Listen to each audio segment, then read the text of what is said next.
Hi, Vince Mantia here. This is the second installment of my workshop on vibrato and how to work, how to get a beautiful vibrato. So that was the Marcello Sonata in E minor, and I chose that because of the type of vibrato that happens in a piece like that, in a Baroque piece, classical piece, is very appropriate to how we vibrate from note to note and what happens with the bow. I want to back up just a second. In my previous video, if you haven't watched it, go back and watch the first one, where I talk about substructure. Talk about how, you're ready to vibrate. A young student is ready to vibrate for vibrato when certain things are in place. One thing is you have a comfortable substructure. That means the arm is well held, as if it's floating, because the back muscles are strong. Hold up the arm in a relaxed manner and leave you free to vibrate and bow. And how do you build up that strength? Well, you practice every day. The more you hold your arms up in practice, reasonably, you take breaks and so on, but you develop that back strength from just consistent practicing every day. That's one of the preparations, substructure. The other one is, so the arm, floating arm, as if you're on the water. The other is the way we hold the cello. How do we hold the cello? For young students, put the bow down a second. I like to think of a bear hug. They're hugging a teddy bear. You check their feet, left foot flat, more or less, right foot back a little, cello turn so the A string is closer to our bow, and so on. A lot of basic stuff that every cellist teaches and does. So, bear hug, teddy bear hug. You touch the rim. When you touch the rim, right, the edge of the front of the cello with the right hand and with the left hand, and your legs are in a proper position, And you can move with the cello. And you experiment, and everybody's built differently, but you look for where that is comfortable, where you can dance with the cello. What we're doing is gestures. We're dancing with the cello. It's our partner. So even if we take our arms away, our knees are close, not squeezing, but gently hugging the cello. And so we're moving with it. And so when you have this position where you don't have to worry about banging your ears, some people solve it with those newfangled pegs, but you can experiment for your build. Where does the cello fit? And first thing is when you can touch these edges, then your arms are free to encompass the cello, and you can move with the cello. That's one hint, one way to find a comfortable position.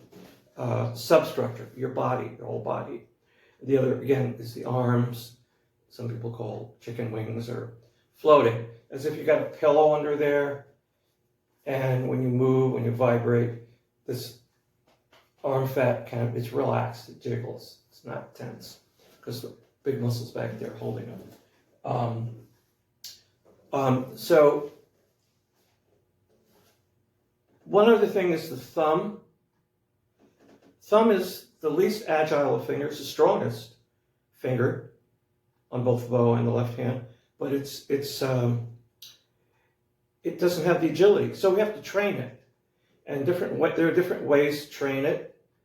One is to practice circles. Bring your thumb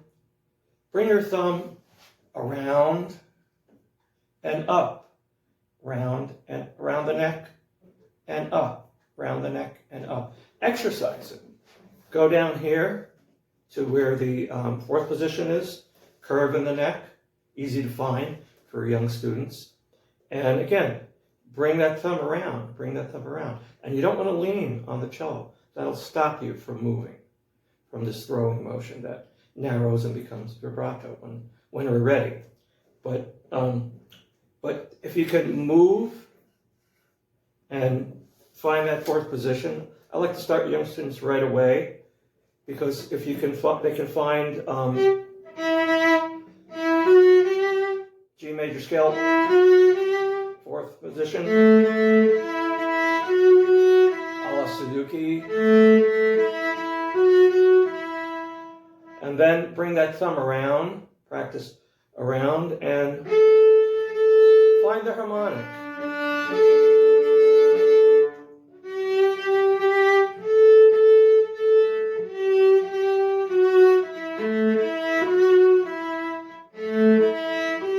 Get that thumb, train it.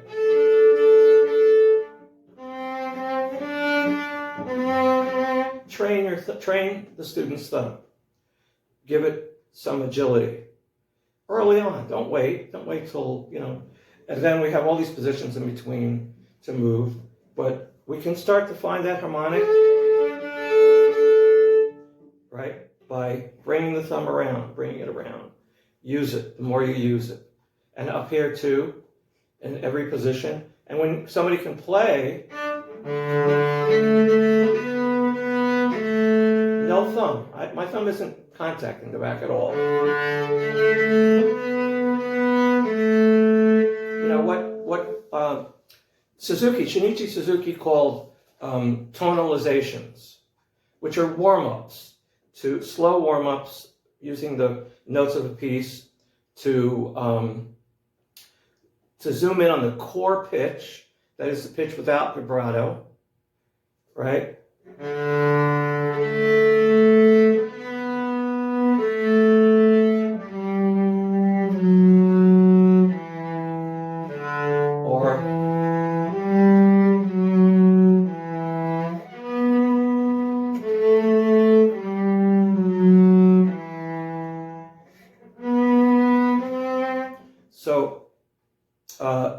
And also Casals. Casals actually had a different word. He used the word vocalization.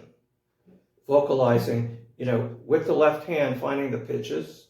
That's what he meant. And basically, we're all talking about singers, because we copy singers, the human voice. That should be inside of us, singing and creating a beautiful vibrato. So, so that's the thing. Holding substructure, elbow substructure, knees comfortable, dancing with the cello. It's like you've got this big, wonderful stuffed teddy bear, you know. And, okay, so, and train that thumb. Train that thumb. Get it moving, get it independent of the back of the neck so that it doesn't squeeze anywhere. And the more you move, the less you're in the squeeze.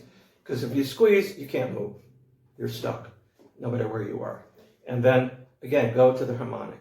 So now it brings us back to Marcello. I was just doing. Wonderful teacher, Ben Heifetz, very great cellist that I studied with at Manhattan School of Music. And one really lovely man and incredible cellist. He talked about the vibrato as being shock vibrato. That was his terminology. I understand what he meant, but I don't like that terminology. It's not organic to me, and it involves force. But I understand his idea.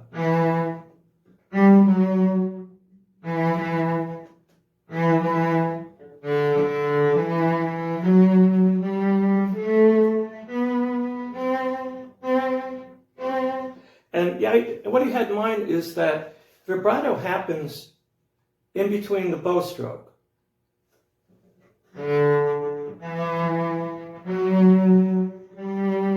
Slowing it down.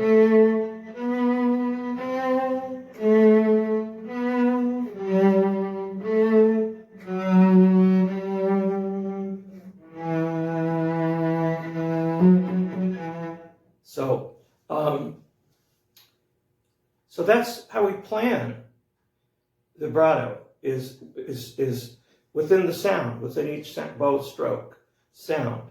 It happens, and if we're good enough at it, training our fingers to each finger to be equal in vibrato, that's one exercise. 1, 2, 3, 4. Just practicing that, and also to develop endurance. You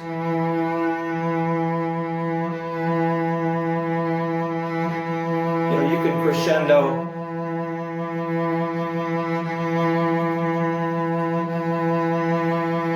And slow it down.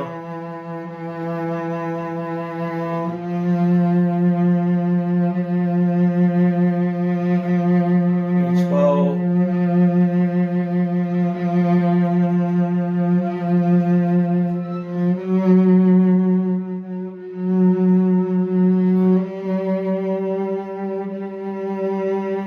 So train each finger, even though their fingers are unequal in strength, but make them equal in their control of vibrato, each finger, so that you can shape the music as much or as little vibrato with any finger or any fingering that you want. So again, bringing it back to the Marcello. So Heifetz talked about not too many oscillations there.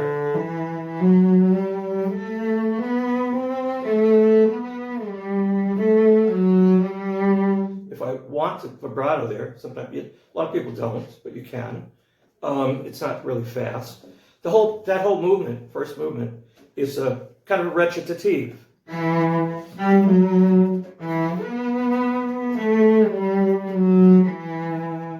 Right? You imagine a wonderful tenor, baritone. You know, it's a recitative. It's almost spoken. It's an intro to the next movement, which is fast.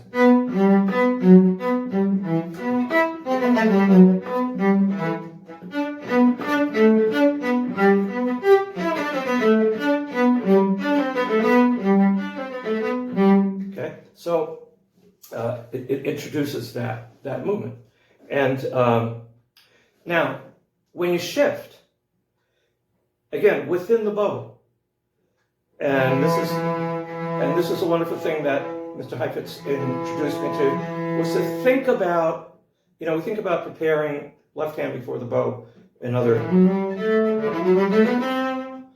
when we play separate notes and so on. But when we shift and vibrate, I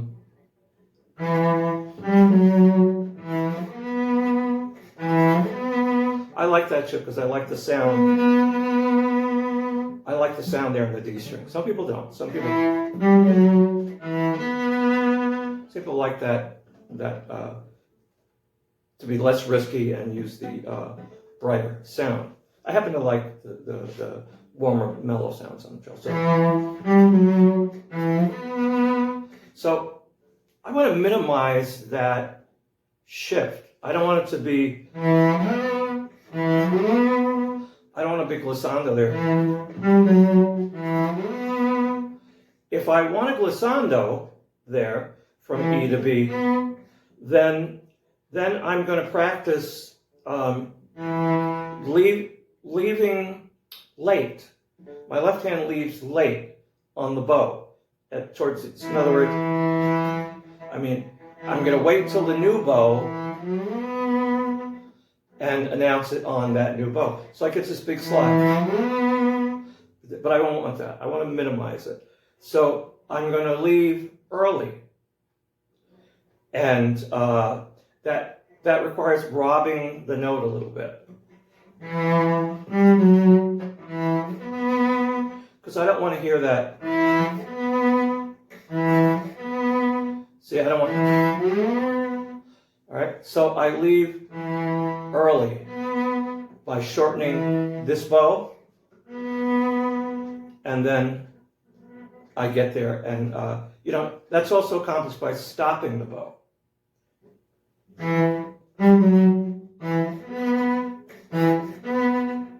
Right, so you don't hear any shift at all. But I don't mind a little bit of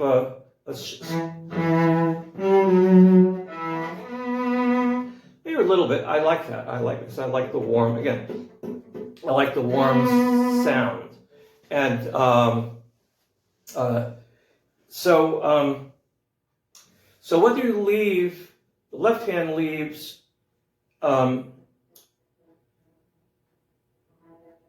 Well, the left hand leaves at the last moment before the new bow, so you can get a slide. Or you stop the bow early, and the left hand leaves early during that stoppage. See, at the end of the bow. So you can leave early, or you can leave late, and you get a slide. It's got to be in time. It's got to be in time. You want to use a metronome and check these things. But once you get it in your ear, you get it. It's not a big deal. But this is music. This is how we shape music, because you want to control whether you want a glissando or a slide, or whether you don't. For instance.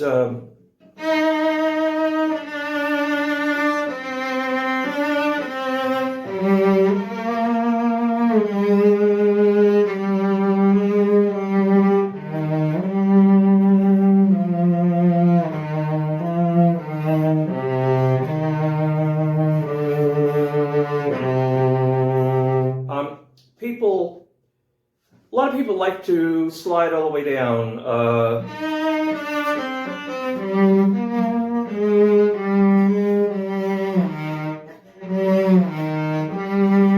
It's okay. It's okay. It's a schmaltzy piece, very expressive piece. Because there are so many slides in the four elegy, I like to cut back on them a bit whenever I can, because I think too much is too slurpy. I'm a little more conservative in that way.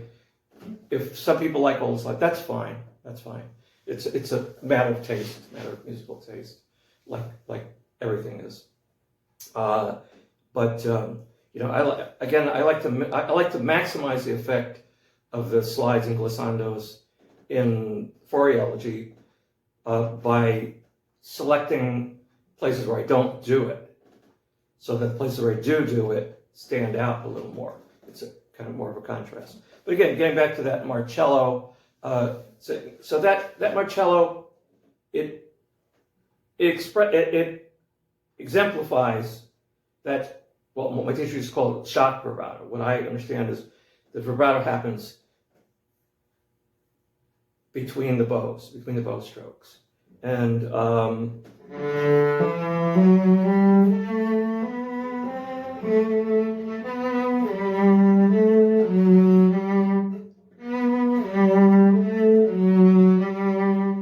so I like a little vibrato. It's not such a fast introduction or recitative that you can't vibrate on a lot of the moving notes.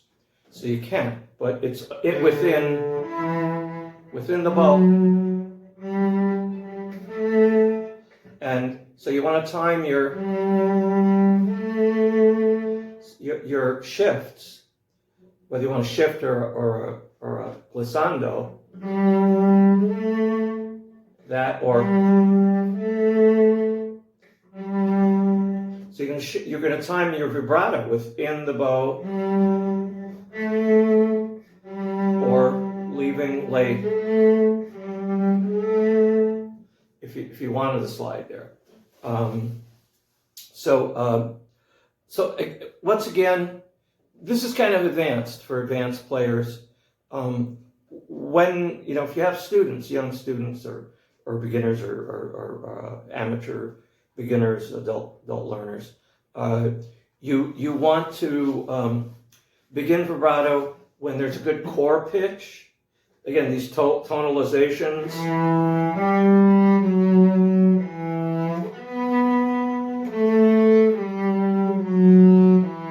Which is what Suzuki calls tonalizations, what Casals called vocalizations, because this is a vocal instrument. It's a beautiful instrument that can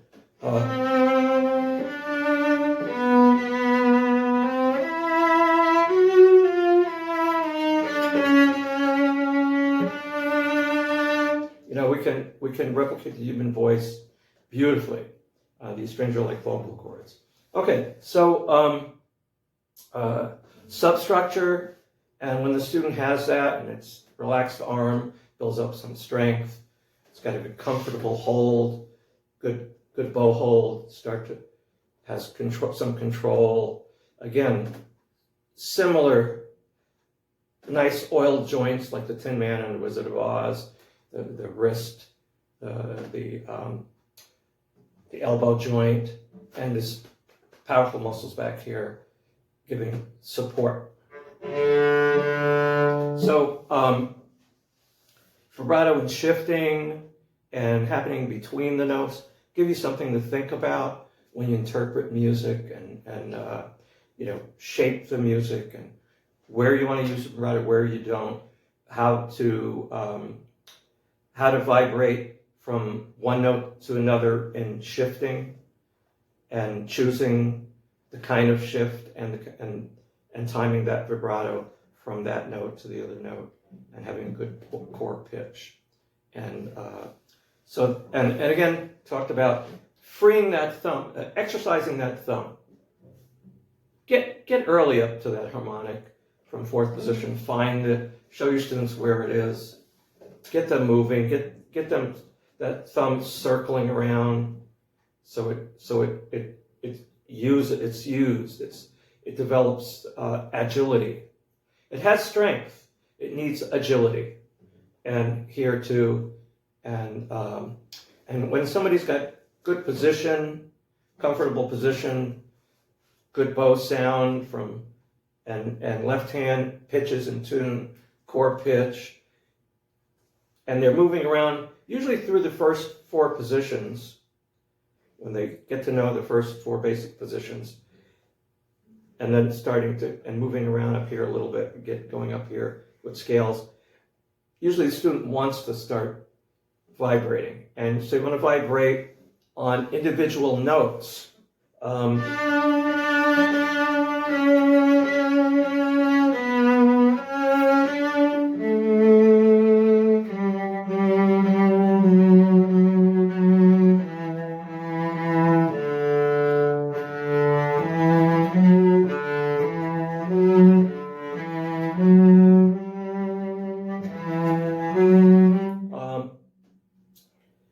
are pieces where you have time to vibrate. You know, pick pieces where there's 1 or 2 long notes, where students can practice vibrating.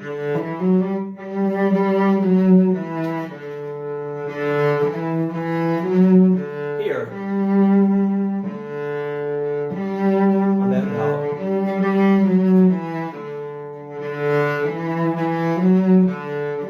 On that long note.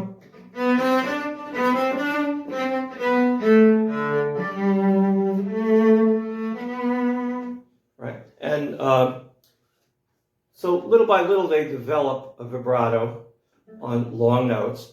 We don't usually want to vibrate on fast notes. You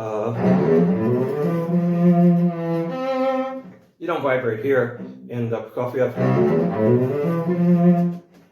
right? You don't vibrate there. So you can't. When notes go too fast, nobody's going to hear it.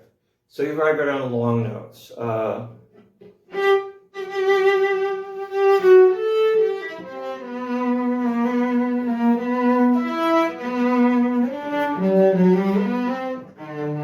Whatever. So you find long notes.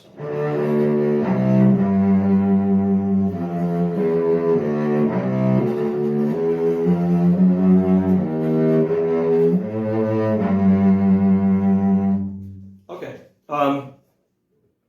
So I hope you got something out of that. And if you have any questions, please ask. Please leave comments.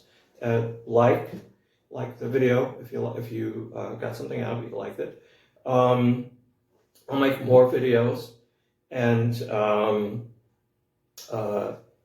again, if you look, in my last video, I talked about my daughter has a fundraiser because she was seriously ill. If you can go to Juliet Mantia's GoFundMe page, and if you'd like to donate to help her out, I appreciate it. And so till the next time. Thank you.